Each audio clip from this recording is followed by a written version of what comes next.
केला बेचने वाली चुड़ैल। एक बार की बात है, जादूपुर नाम के गांव में करतब दिखाती एक औरत एक रेड्डी के लिए गांव में आती है। आइए आइए मेहरबान कदरदान, खाइए रोहड़ा के ताजे ताजे केले। कभी खाए नहीं होंगे ऐसे केले, पीले पीले केले खाइए। ये कहकर रोहड़ा हाथों में 4 केले लिए उन्हें सर्कल में जोर जोर से हवा में उछालती हुई करतब दिखाती है, जिसे देखकर आसपास के सारे बच्चे अपने अपने मम्मी पापा से उस औरत के पास जाने की जिद करने लग जाते हैं। पापा, ऐसा तो सर्कस में बॉल से होता है ना, ये आंटी तो केले से कर रही है। चलिए ना पापा, देखते हैं। रोहड़ा एक पतली सी तार पर चलती हुई केलों से करतब दिखाती है। आते जाते सभी लोग बाहर रुककर उसके करतब देखते हैं और वाह वाही करते नहीं थकते। जैसे ही एक आदमी पास आकर उसे पैसे देने लग जाता है, तब वो कहती है, अरे नहीं नहीं साहब, मैं करतब तो बच्चों के मन को बहलाने के लिए करती हूँ। धंधा तो मेरा केले का है। पीछे देखो मेरी रिड्डी, जो भी मेरे केले खाएगा मेरी तरह चुस्त दुरुस्त और तंदुरुस्त हो जाएगा। पता चलता है क्या कि मेरी उम्र 55 की है। अरे पर ऐसे ठंड के मौसम में कोई केला क्यों खाएगा? ये ऐसे वैसे केले नहीं है साहब, ये शरीर में गर्मी देते हैं। ठंड को दूर भगाए जो भी रोहिणा के केले खाए। पापा, अगर मुझे केले नहीं मिले तो मैं घर नहीं जाऊंगी। तभी उसके पापा कहते हैं कि बेटा, केले ठंड में कभी गर्मी नहीं देते। ये सब कहने की बातें हैं, सामान बेचने का तरीका है इनका। पर पिंकी नहीं मानती। मैं केले खाऊंगी। पिंकी की जिद के आगे नत्थू हार जाता है और उसे केले खरीद कर दे देता है। पिंकी खुश होकर केले घर ले आकर खाती है। अब मैं भी करतब करूंगी, कितना मजा आएगा। जादुई केले।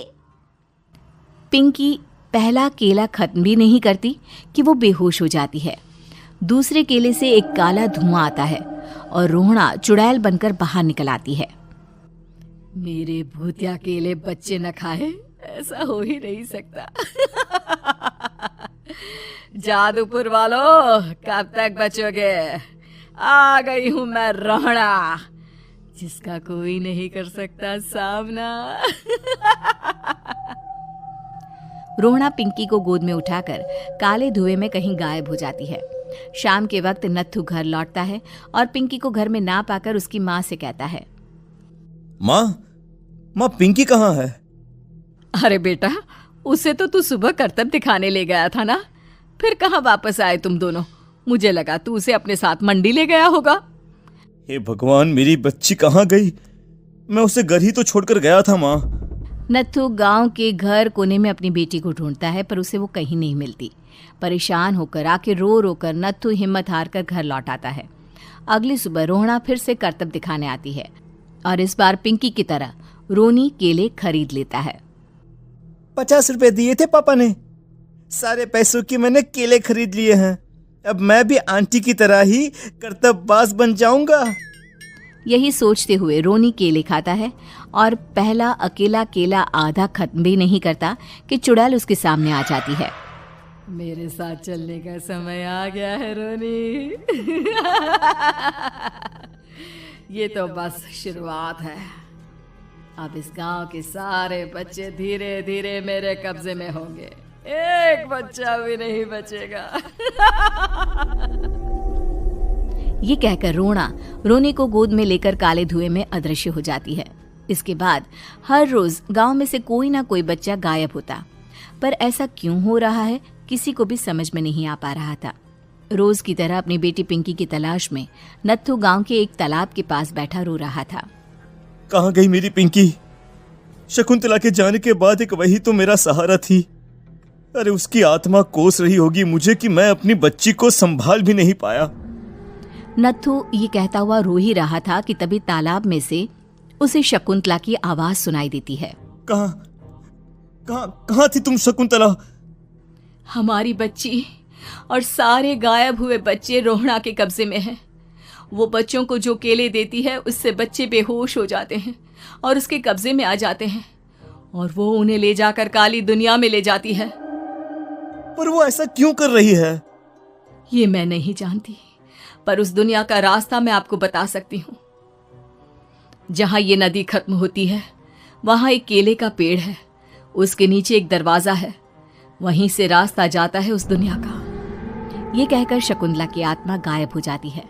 गांव के सभी लोग झुंड बनाकर उसी रास्ते से काली दुनिया में चले जाते हैं और वहां देखते हैं कि सारे बच्चे वहां काम कर रहे थे। पापा मुझे ले चलो यहाँ से। पापा पापा। सभी बच्चे अपने मम्मी पापा से लिपट जाते हैं। तो तुम लोग यहाँ तक आ गए? क्यों हमारे बच्चों को पकड़ लिया तूने? तुझे शिकार ही बनाना है तो ले, हम सब आ गए हैं, हमें खा ले। नहीं, मुझे बच्चे चाहिए। मेरे बच्चे के बदले तुम लोगों के बच्चे। क्या मतलब? मैं इसी गांव में रहने वाली एक औरत थी। केले की चोरी के इल्जाम में मेरे बेटे को गांव वालों ने इतना मारा कि वो मर गया। उसी दिन मैंने ठान लिया कि गांव वालों का भी वही हाल करूंगी। कुछ दिन बाद बेटे के चले जाने के दुख में मैं भी मर गई और मेरी भटकती आत्मा एक चुड़ैल बन गई। और फिर मैंने बदला लिया तुम सबके बच्चे छीनकर। बर्दाश्त नहीं कर पाए ना, सोचो मुझ पर क्या बीती होगी। हमें माफ कर दो रोना, पता नहीं ये किसकी गलती थी पर हम सभी माफी मांगते हैं। हमारी खुशियां लौटा दो, तुम भी तो एक माँ हो। गांव वालों की बात सुनकर रोना का मन पिघल जाता है और वो बच्चों को छोड़ देती है। उसके बाद काली दुनिया बच्चों के लिए जादुई दुनिया बन जाती है। अब कोई भी